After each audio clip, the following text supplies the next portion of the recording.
Everyone, তো কেমন আছো বলো? সবাই ভালো আছো, সুস্থ আছো?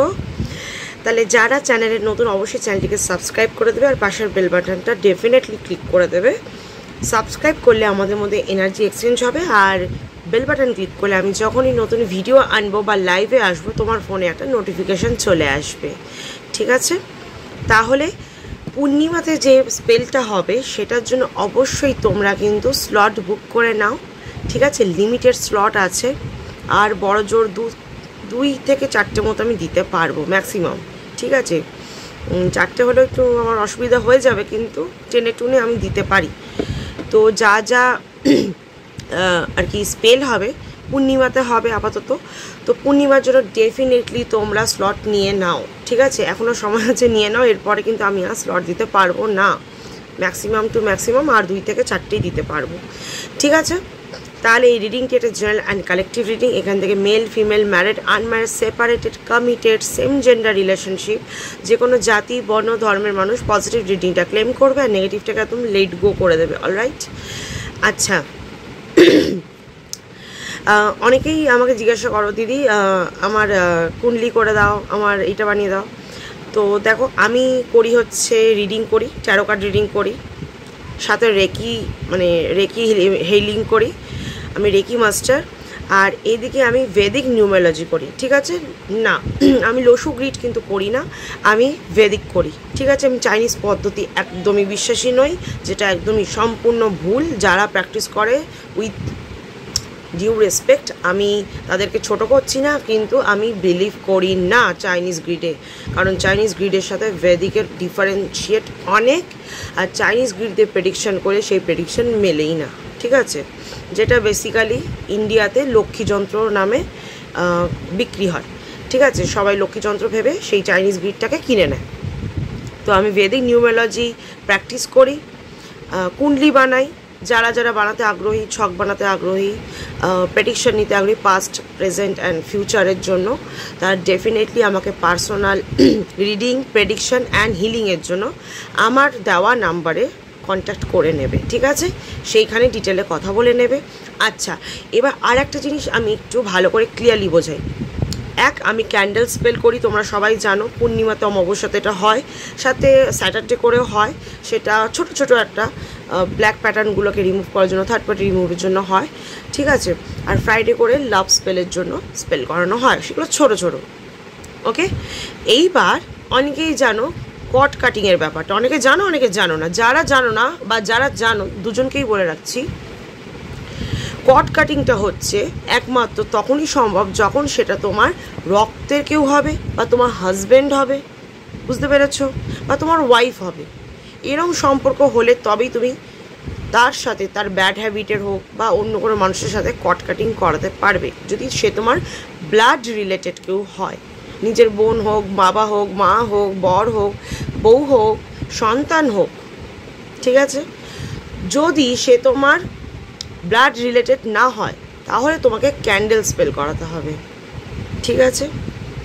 আমি আশা করছি সবাইকে বোঝাতে পারছি। কেউ যদি বলে কট কাটিংয়ের কথা, তাহলে সে কিন্তু তার গার্লফ্রেন্ডকে কট কাটিং করাতে পারবে না, বা নিজের বয়ফ্রেন্ডকে কট কাটিং করাতে পারবে না, বা নিজের বন্ধুকে দিয়েও করাতে পারবে না। হ্যাঁ, পারবে। কখন পারবে? যদি তুমি গার্লফ্রেন্ড হোক, বয়ফ্রেন্ড হোক, বা বন্ধুর, বা যে রক্তের সম্পর্ক নেই এমন কোনো মানুষের সাথে, যার রক্তের সম্পর্ক আছে, যে বা যারা তার সাথে ব্লাড রিলেটেড, তাদেরকে দিয়ে যদি তুমি পারমিশন করাতে পারো আমাকে, বা তাদেরকে দিয়ে যদি প্রস্তাবটা দেওয়াতে পারো, সে যদি পারমিশন দেয় যে হ্যাঁ ওনার উপর এই কট কাটিংয়ের প্রসেসটা হবে, তবেই আমি করতে পারবো। নচেত আপনাকে ক্যান্ডেল স্পেলই করাতে হবে। সেটা অমাবস্যাতে করেন বা পূর্ণিমাতে করেন, সেটা ডেফিনেটলি হবে। কিন্তু কট কাটিংয়ের ব্যাপারটা, সেটা কিন্তু ব্লাড রিলেটেড একজনই করাতে পারবে। আর কট কাটিংয়ের ব্যাপারটা কেন একজন সে করাতে পারবে, এটাও বলে দিচ্ছি, একটা বেসিক ব্যাপার। কারণ কট কাটিং একটা হয় টেম্পোরারি, যেটা মাঝে মাঝেই করা যেতে পারে, আর একটা হয় পার্মানেন্ট, যেটা আমি লাইফ টাইমে একবারই করতে পারবো। মানে তুমি আমায় বললে করে দিলাম, আবার 2 দিন পরে এসে বললে আবার করো পার্মানেন্টের কট কাটিংটা, দ্যাট ইজ নট পসিবল। ঠিক আছে? সেটা যার উপরে করবো তার জন্য ক্ষতিকর হয়ে যেতে পারে, জীবনহানিও হতে পারে। তো সেটা ঠিক নয়। তার জন্যই সেটা লাইফ টাইমে একবার, মানে যে কোনো একটা ইস্যু লাইফ টাইমে একবারই পার্মানেন্টলি কট কাটিং করা যাবে। ঠিক আছে? অন্য কোনো ইস্যু নিয়ে ডেফিনেটলি করা যাবে, বাট একটা ইস্যু একবারই, ঠিক আছে? এবার আমি প্রসিড করবো আমার রিডিংয়ের দিকে। আমি আশা করছি সবাইকে বোঝাতে পেরেছি ব্যাপারটা। তো চলো, আজকে রিডিংয়ের বিষয়বস্তুটা হচ্ছে, তুমি যাকে বা যাদেরকে ভেবে আজকে রিডিংটা দেখবে, তাদের তোমাকে নিয়ে চিন্তাধারাটা কি, তোমাকে তারা কি নজরে দেখে, ঠিক আছে? সেই বিষয়ে আজকে রিডিং করব। তার গণেশজি আর বড় মার নাম নিয়ে শুরু করছে আজকে রিডিং। সবাই পজিটিভ থাকবে। জয় গণেশ, জয় জগন্নাথ, জয় সরস্বতী, জয় শিব শম্ভু, হর হর মহাদেব, জয় মা দুর্গা। ওকে,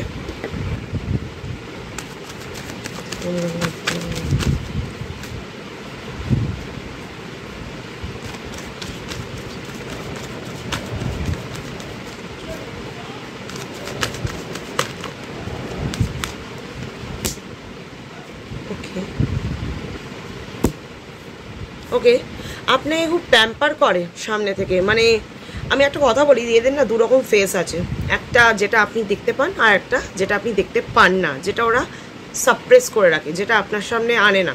একটা দুটো রূপ আর কি। ওকে, এই মানুষগুলো আপনাকে দেখায় সে আপনাকে খুব পছন্দ করে, আপনাকে খুব প্যাম্পার করে, কেয়ার করে। এবার কতটা কি করে আগামী কার্ড নিয়ে আমি দেখছি। চিন্তা করে করতে চাইছি।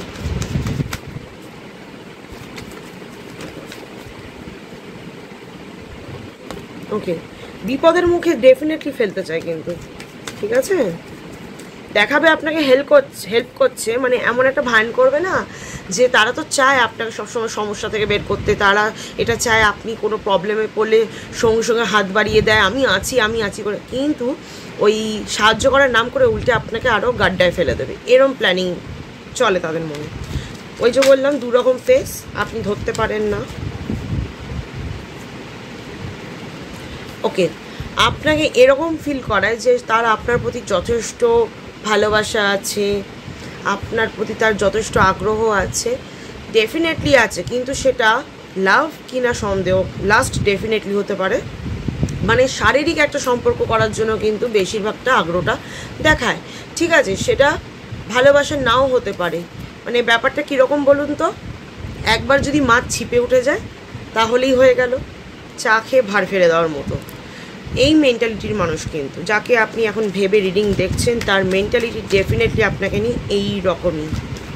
ছিপে মাছ তোলার জন্য ওয়েট করে আছে, একবার যদি মাছ ছিপে উঠে যায় তাহলে মাছ খাবে, ছাল ছাড়িয়ে ফেলে দেবে, ঠিক আছে? কাঁটাটা ফেলে দেবে।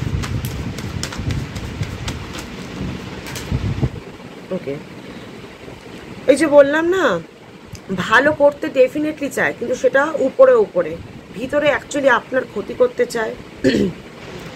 একদিন এই মানুষটা থেকে আপনি চরম পর্যায়ে কি আঘাত পাবেন মনে, চরম পর্যায়ে বিট্রেয়াল পেতে পারেন। মানে প্রতারণা করতে পারে আপনার সাথে, ঠকাতে পারে আপনাকে, চিট করতে পারে। এই মানুষটা থেকে সাবধান হতে ডেফিনেটলি হবে, ঠিক আছে? চিট করার কিন্তু একটা টেন্ডেন্সি আমি দেখতে পাচ্ছি।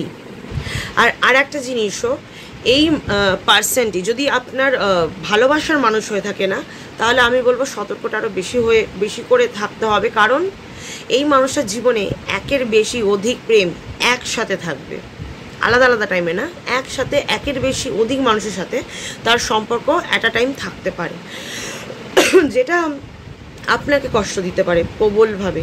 এর থেকে আপনি কিন্তু ডিপ্রেশনেও যেতে পারেন। তাই আমি বলবো বুঝে চলুন, সতর্ক থাকুন, চোখ কান খুলে চলুন, ঠিক আছে? ক্ষতি ডেফিনেটলি করতে পারে। আর আরেকটা জিনিসও, শুধু যে মনের দিক থেকে কষ্ট দেবে তা না, যদি ওনার এগেনস্টে আপনি যান ইন ফিউচার, বা ওনার আসল চেহারাটা বেরিয়ে আসলো, আপনি ওনার বিরোধিতা করেন, তখন কিন্তু সেটা আপনার লাইফ থ্রেটনিংও হতে পারে, ঠিক আছে? কারণ আমি ওনার যে সার্কামস্টেন্সটা সেটা খুব একটা ভালো দেখছি না। মেনলি ইনি এটা খুব একটা ভালো ফ্যামিলি থেকে বিলং করেন না, ঠিক আছে? ওয়েল এডুকেটেড বলুন, ওয়েল এস্টাবলিশ বলুন, ভালো একটা গুড একটা আভিজাত্য ফ্যামিলি বলুন, বা তার ব্যাকগ্রাউন্ডটা অতটাও আর কি মানে ভালো না, এডুকেটেড নয় অ্যাকচুয়ালি ব্যাপারটা, ব্যাকগ্রাউন্ডটা। তাই আমি বলবো ছোটো থেকে এমন একটা মেন্টালিটি নিয়ে বড় হয়েছে যে অন্যের ক্ষতি করা একটা ব্যাপার টেন্ডেন্সি থাকতে পারে, নিজের লাভের জন্য অন্যকে ঠকিয়ে দিতে পারে, মানে নিজের লাভের জন্য সে সব করতে পারে, এরকম একটা মেন্টালিটি নিয়ে কিন্তু ছোটো থেকে সে বড় হয়েছে, ঠিক আছে? তাই মিষ্টি মিষ্টি কথায় গলে যাবেন না।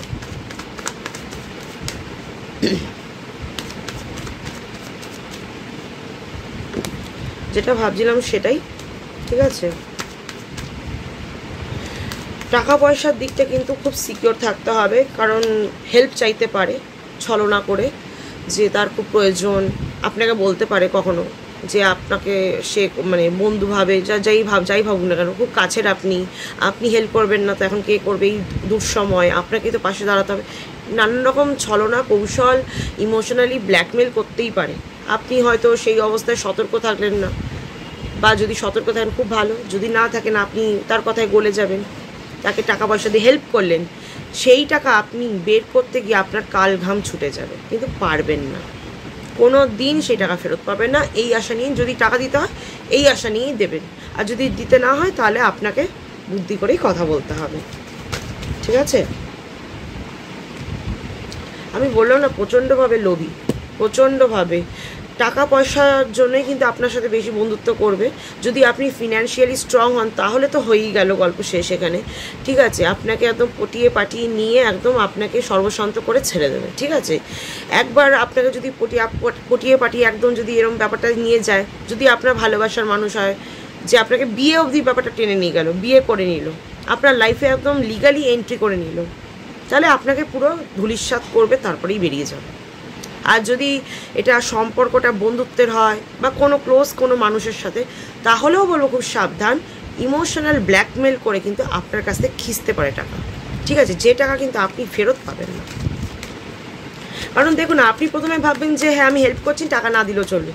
যে মুহূর্তে উনি আপনার সাথে প্রতারণা করবেন না, সব জীবনে করবে, একবার হলেও তো আপনার সাথে করবে এই মানুষটি, তখন আপনার মনে হবে এর কাছ থেকে টাকাটা ফেরত নিতে হবে, এরকম মানুষের হেল্প আমি করে কি লাভ পেয়েছি, কিন্তু সেই সময় কিন্তু আপনি টাকা পাবেন না। এই বুঝেই আপনাকে এগোতে ডেফিনেটলি হবে। কনফিউজড হবেন না, কনফিউশন মনের থেকে হাঁটান। আপনার মন অনেক সময় আপনাকে কিন্তু বলে যে মানুষটা ঠিক না, সুবিধার না, কিন্তু আপনার আর একটা মন আপনাকে বলে আপনি ভুল ভাবছেন, তাই তো? তাই মন যদি কখনো ডাউট করে কোনো ব্যাপারে, সেখানে যদি কখনো ডাউট এসে যায়, সেই ব্যাপারটা নিয়ে ডেফিনেটলি অ্যানালাইসিস করবেন, যেটা আদৌ হতে পারে কি। আর আমি আরেকটা জিনিসও বলে দিচ্ছি, এই মানুষটা কিন্তু খুব শীঘ্রই আপনার শত্রুপক্ষের মানুষদের সাথে হাত মেলাতে চলেছে। ঠিক আছে, আর যদি আপনার লাইফে এখন তুলকালাম ঝামেলা লেগে থাকে, অশান্তির মধ্যে দিয়ে যাচ্ছেন, তাহলে জেনে রাখবেন অলরেডি হাত মিলিয়ে ফেলেছে।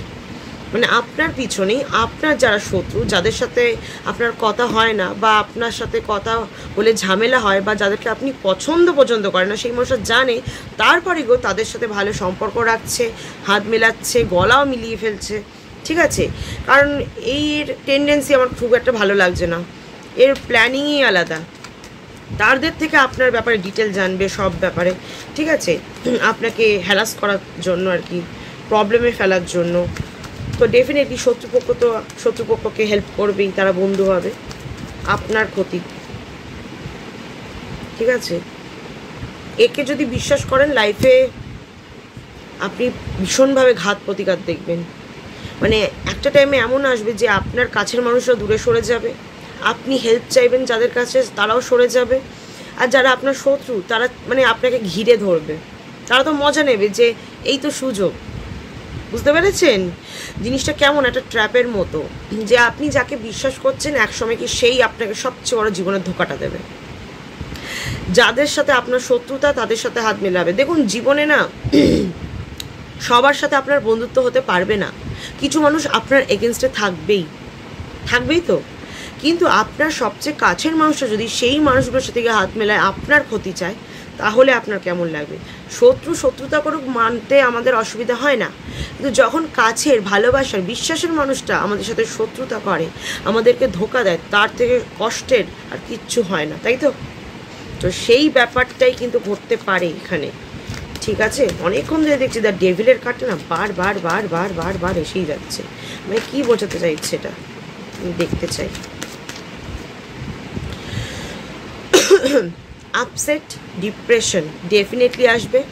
ঠিক আছে, আপনি রিগ্রেট করবেন এরকম একটা মানুষের সাথে সম্পর্ক রাখার জন্য, ভালোবাসার জন্য, বন্ধুত্ব করার জন্য। ডেফিনেটলি আপনার লাইফে কিন্তু সমস্যা আসতে চলেছে। ঠিক আছে, এই মানুষটা আপনার জীবনে সমস্যা ডেকে নিয়ে আসতে চলেছে। আর প্রথম দিকে আপনি বুঝতেও পারবেন না, এমন একটা ভান করবে যে সে আপনার পাশে আছে, হেল্প করছে, আসলে তো সেই তো আপনার লাইফের সমস্যা। আলাদা করে আর সমস্যা আনবি কী করে?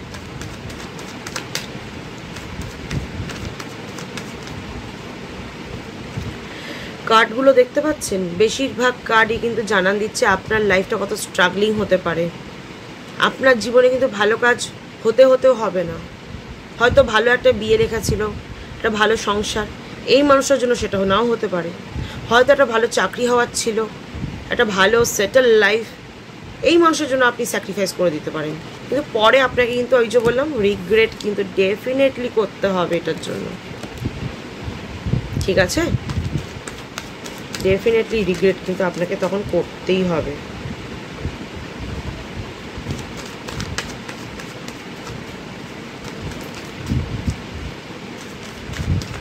আলটিমেটলি যদি কোনো মানুষ আমাদের খারাপ চায়, তার বিচার কি হতে পারে বা এ কি ধরা পড়বে সেটাও দেখি। আপনার সামনে কি হাতে নাতে ধরা পড়বে? দেখি না, চলবে। ঈশ্বরের উপর বিশ্বাস রাখুন, সময়ের উপর বিশ্বাস রাখুন, আর চোখ কান ডেফিনেটলি খুলে চলে তবেই ধরা পড়বে। আপনি ভীষণভাবে না চোখ বন্ধ করে হাঁটেন, অন্যের উপর ডিপেন্ডেবল আপনি, ইমোশনালি, ফাইন্যান্সিয়ালি আমি জানি না, বাট ইমোশনালি ডিপেন্ডেবল ডেফিনেটলি। দেখুন, ফিনান্সিয়ালি ব্যাপারটা দেখতে গেলে কিন্তু আমার মনে হচ্ছে না, কারণ আপনি কিন্তু যথেষ্ট দায়িত্ববান বা দায়িত্বশীল একজন মানুষ যে অন্যের দায়ভারও নিজের ঘাড়ে নেয়। কিন্তু ইমোশনালি আপনি ডেফিনেটলি খুব উইক, যে কিনা বিশ্বাসে মেলাই বস্তু তর্কে বহুদূর ব্যাপারটা। তো সবসময় এই ব্যাপারটা নিয়ে চললেও হয় না, কারণ যেখানে বেশি বিশ্বাস করবেন সেখান থেকেই ঠকতে হবে। হ্যাঁ, আপনার মধ্যে স্পিরিচুয়ালিটি আছে, আপনি ঈশ্বরে বিশ্বাস করেন, সেটা ডেফিনেটলি রাখতে হবে, নাহলে তো জীবনে বাঁচা যাবে না। আশার আলো তো রাখতেই হবে না। আপনার লাইফে এমনও কিছু মানুষ আছে যারা আপনাকে ভালোবাসে, ভালো চায়, তারা আপনাকে সবসময় ভালো কথাই বলে। কখনো কখনো আপনি সেটাকে ডিনাই করে দেন বা শোনার প্রয়োজন মনে করেন না, তখনই কিন্তু আপনি ফ্যাসাদে পড়েন। যদি আপনি তাদের কথা শুনে চলেন, যদি চোখ কান একটু খুলে হাঁটেন, তাহলে কিন্তু আপনার জীবনে কিন্তু শান্তি বজায় থাকবে। নচেত আপনি কিন্তু গাড্ডায় ডেফিনেটলি পড়বেন, কারণ আপনি চোখ বুজে যতক্ষণই হাঁটবেন, অন্যের হাত ধরে হাঁটবেন, যে আমি চোখ বুজে হাঁটছি, সে হাত ছেড়ে দেওয়া মানেই আপনি করতে পড়বেন। আপনাকে টেনে তোলার জন্য তখন কিছু ভালো মানুষের দরকার, যাদেরকে আপনি নেগলেক্ট করছেন, তখন তারাও হাত বাড়াবে না। সেটা কি ঠিক? লাইফে সবাইকেই দরকার আছে, আবার কিছু মানুষকে লাইফ থেকে বের করে দেওয়াও দরকার আছে, ঠিক আছে? দ্য ডেভিলের কার্ডটা ডেফিনেটলি এলো, আলটিমেটলি এসেই গেল। এটাই বোঝাচ্ছে এই সম্পর্কে কিন্তু লাভের তুলনায় লাস্ট বেশি। তাহলে আমি কি বললাম, কতটা মিলে গেল তো তখনই, যে এই সম্পর্কে কিন্তু লাভের তুলনায় লাস্ট বেশি। এই মানুষটা আপনার সাথে প্রতারণা ডেফিনেটলি করবে আগামী দিনে। ভালোবাসা তো বিন্দুমাত্র নেই, উল্টে যতটা আছে পুরোটাই লোক দেখানো। একদিন আপনার সামনে সেটা ডেফিনেটলি আসবে, আপনি জানতে পারবেন, তখন কিন্তু আপনার মন ভেঙে যেতে চলেছে। কিন্তু এই মানুষটা আপনাকে বিভিন্ন রকম ছলনা করে, বিভিন্ন কৌশল করে কিন্তু নিজের সাথে সম্পর্কে আবদ্ধ রাখবে, তখনও প্ল্যান করে, নাকে কেঁদে হোক, যেইভাবে হোক। কিন্তু যদি আপনি যদি ফোকাস থাকেন, আপনি যদি সতর্ক থাকেন, তাহলে আপনি থাকবেন না। নচেত আপনি যদি খুব দুর্বল মানসিকতার মানুষ হয়ে থাকেন, তাহলে তার ছলনায় আপনি গলবেন, আপনি নিজেই নিজের বিপদে কিন্তু পা বাড়ালেন। তাহলে এটাই ভেবে আপনি এগোবেন, ঠিক আছে? এখানে কিন্তু আর কেউ আপনাকে তাহলে রক্ষা করার নেই। সেইখান থেকে রক্ষা পেতে গেলে তখন কিন্তু আপনি বেরোতে চাইলেও পারবেন না, এমন একটা ট্র্যাপে ফেসে যাবেন। তাই গভীরভাবে সম্পর্কে যাওয়ার আগে বা গভীরভাবে মন দেওয়ার আগে কোনো জায়গাতে কারোর সাথে ডেফিনেটলি বুঝে পাটা বাড়াবেন, ঠিক আছে? কারণ এতটাও গভীরে যাবেন না যেখান থেকে টেনে বের করাটা খুব কষ্টকর হয়ে যায়। যেমন আমি বলি না, স্পেল তখনই ইজিলি কাজ করবে যখন রোগটা বা ঝামেলাটা কম দিনের হবে, কম সময়ের জন্য হবে। কিন্তু অনেকের অনেক দিনের সমস্যা, অনেক বড় বড় সমস্যা, ডেঞ্জারাস সময় দিয়েও তারা গেছে অনেক সময়। সেই ব্যাপারগুলোতে হলে কিন্তু টাইম ডেফিনেটলি লাগবে, সেখানে কিন্তু ধৈর্য ধরতে হবে। একবার করবো না, তাহলে আবারও আপনি সেই জায়গাতেই দাঁড়িয়ে থাকবেন যেখান থেকে আপনি শুরু করেছেন। লাস্টবারে যে অমাবস্যা আমি স্পেল করেছি, আমার একজন ক্লায়েন্ট আছে, তাকে আর কি বিভিন্ন রকমভাবে তার উপর ব্ল্যাক ম্যাজিক করা হয়। তার পার্টনারের মা করে, আমি তার নাম নিচ্ছি না, সে শুনলে আই থিঙ্ক বুঝতে পারবে, ঠিক আছে? তার বাড়ি হালি শহরে। তো আমি স্পেল করেছি তার জন্য দুবার অমাবস্যাতে, ঠিক আছে? ফার্স্টবারে যেটা করেছিলাম সেটাতে আমার খুব একটা অসুবিধা হয়নি, কিন্তু সেকেন্ডবার যখন করেছি না, আমি ফিল করতে পেরেছি আমাকে রীতিমতো 7 দিনের জন্য ভুগিয়েছে। 7 দিন আমি পুরো টানা ভুগেছি। কখনো জ্বর এসে যাচ্ছে, দেখছিলে তো আমার শরীরের অবস্থা, তোমরা দেখেছিলে। তারপরে আমার পেটে ব্যথা, পেটের সমস্যা হচ্ছে, একদম দুর্বল, ইভেন ডিপ্রেশন আমাকে ঘিরে খাচ্ছিল, বুঝতে পারছো? তার মধ্যেও আমি কাজ করেছি, কিন্তু আমার মনের মধ্যে এমন একটা মানে অন্ধকার ছেয়ে যাচ্ছিলো না, যেমন আমি বলি না যে যেন আগামী পথটা পুরো অন্ধকার মনে হয়, সেম জিনিস আমার সাথে হচ্ছিল, যাতে আমি কাজ না করতে পারি, যাতে আমার পথে বাধা এসে যায়, ঠিক আছে, আমাকে আটকে দেওয়া যায়। কিন্তু এটা ঈশ্বরের ইচ্ছা ছাড়া সম্ভব নয়। আমি ঈশ্বরের পথে আছি, হাজারটা খারাপ কাজ করলেও ঈশ্বরের কৃপে আমি ঠিকই বেরিয়ে আসতে পারবো, আমি মনে করি। কারণ ঈশ্বর আমার সাথে আছে, বড় মা আমার সাথে আছে, চিন্তা নেই, ঠিক আছে। কালি কালকে কাটে, কালি হচ্ছে মানে কি বলবো, কালি কালো হতে পারে, কিন্তু কালি কিন্তু অন্ধকারকে নিজেই গ্রাস করে নেয় আর আলো দেয়। তাহলে আমার মধ্যে যদি কোনো সেরকম নেগেটিভিটি আসে, ডেফিনেটলি আমার মা আমাকে দেখছেন, আমার ক্ষতির থেকে আমাকে নিশ্চয়ই বাঁচাবেন। তাই কাজগুলো আমাকে খুব সাবধানে করতে হয়, নিজেরও প্রতিকার করার থাকে, ডেফিনেটলি থাকে। নিজের প্রতিকার না করলে আমি কিন্তু এখানে বসে থাকতে পারবো না, ঠিক আছে। এতটাই ডেঞ্জারাস কাজ থাকে কিছু কিছু সময় যে লাইফ থ্রেটনিংও হয়ে যেতে পারে। তো আমাকে সবসময় সব কিছুর জন্যই প্রোটেকশন নিয়েই থাকতে হয়, শারীরিকভাবেও প্রোটেকশন নিয়ে থাকি আমি, মন্ত্রপাঠ করেও করতে হয় সেগুলো আমাকে, ঠিক আছে। দেখতে হয়তো আমাকে সিম্পল লাগছে, বাট এগুলো করতে হয়, যারা যারা এই কাজে যুক্ত তাদের সবাইকেই করতে হয়, ঠিক আছে। তো এটুকুই বলার যে ধৈর্য ডেফিনেটলি রাখতে হবে। দেখো আমি কিন্তু হার মানিনি, আমার সাথেও খারাপ কিছু হচ্ছিল, কিন্তু আমি সেখান থেকে নিজেকে বের করে এনেছি। জেদ রাখতে হবে যে আমাকে যে যতই যাই করুক আমি এরমভাবে থাকবো না, আমি ঠিক করে আবার নিজের জায়গায় ফিরে আসবো। তাই তো তোমাদের সামনে আজকে বসে আছি, হাসছি। ডেফিনেটলি তোমাদের তো ভালোবাসা, আশীর্বাদ আছে, সাথে ভগবানের আশীর্বাদ না থাকলে এটা কি সম্ভব? ঠিক আছে, আজ থেকে 3 দিন আগেও আমি হয়তো ডিপ্রেশনে চলে যাচ্ছিলাম, ভাবছিলাম কাজ করতে ভালো লাগছে না, করবো না, থাক ভালো লাগছে না, থাক ভালো লাগছে না, এরম একটা মনে হচ্ছে কিচ্ছু হবে না, করে কী হবে, এরম একটা ব্যাপার। কিন্তু সেটা আমাকে করানো হচ্ছে, তো সেইটা আমি বুঝতে পারছি, তোমরা অনেক সময় বুঝতে পারো না, তাই তোমরা সেটাকে গ্রাহ্য করো না। তখন কী হয়, তোমাদের ব্যাপারটা আরও জটিল থেকে জটিলতর হয়ে যায়। একটা টাইমে কি তোমরা রিয়েলাইজ করো, তখন সেখান থেকে বের করে আনাটা খুব মুশকিল হয়ে যায়, বুঝতে পারছো? তাই কখনও যখন ফিল হবে খেতে ইচ্ছা করছে না, যেটা আমার হচ্ছিল, খেতে ডেফিনেটলি ইচ্ছা করছিল না আমার, ঠিক আছে, খেতে ইচ্ছা করবে না। তারপর মনে হবে এমন কিছু জিনিস যে পরিষ্কার পরিচ্ছন্নতার ব্যাপারটাও মাথা থাকবে না, স্নান করতে ইচ্ছা করবে না, কোথাও যেতে পর্যন্ত ইচ্ছা করবে না, যে গিয়ে কী হবে, লাইফটা তো এরকম বোরিং, এরকম ফিল আসবে। সাজতে গুজতে ইচ্ছা করবে না, ঠিক আছে। ঈশ্বরের নাম নিতে ইচ্ছে করবে না, যেটা আমার ডেফিনেটলি করেনি, সেটা আমি করে গেছি। তো এরকম অবস্থা হলে ডেফিনেটলি তোমরা কিন্তু সতর্ক হয়ে যাবে যে এখানে সামথিং ইজ ফিশি, ঠিক আছে। তাহলে আজকে আমি রিডিংটা এখানে এন্ড করলাম। কিছু দরকারি কথা বলার ছিল, ডেফিনেটলি তার জন্য আমি বললাম, এটা না বললেই নয়। তাহলে আমি এটাই আশা রাখবো সবাই ভালো থাকবে, সুস্থ হবে, নিজের ডেফিনেটলি খেয়াল রাখবে। আর ভিডিওটাকে লাইক কমেন্ট আর শেয়ার করতে বলবে না, যাতে আরও 5 জন এখান থেকে পজিটিভ রিডিংটা ক্লেম করতে পারে, আর নেগেটিভটাকে অ্যাজ ইউজুয়াল লাইফ থেকেও একদম লেট গো করে দেবে, ঠিক আছে। পজিটিভিটি ধরে রাখবে যে আমি পারবো, আমি পারি, আমি পারবো, আমি পেরে এসছি, মানে আমি পারবো আগামী জীবনেও, ঠিক আছে। তাহলে সবাই ভালো থাকবে, সুস্থ থাকবে, নিজের খেয়াল রাখবে, কারণ তোমাদের ভালো থাকা, সুস্থ থাকার শুভকামনার মাধ্যমে আমি ভালো থাকি। তাহলে আসি, টাটা।